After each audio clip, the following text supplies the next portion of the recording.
I'm Nerrel, Sisnorio, able-bodied seaman.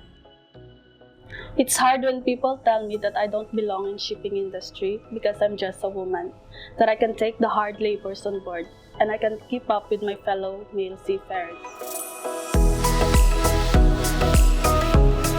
As a woman, I admit that my strength has a limit when it comes to doing some of the heavy physical work on board.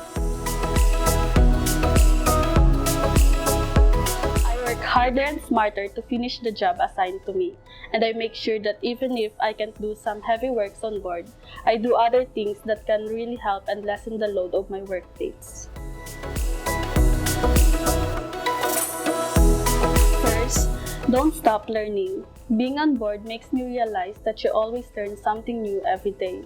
Second, be kind and respectful to your fellow seafarers, no matter what their rank or age. Third, work smarter. Everything has a solution. You just have to think outside the box.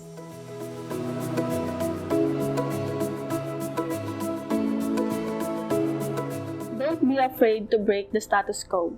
People sometimes find it hard to believe that women cannot do what men can do. Just strive hard for your dreams and don't let others tell you what you can't do. Let us all prove them wrong. Remember, di ka babae lang. God bless and aim high.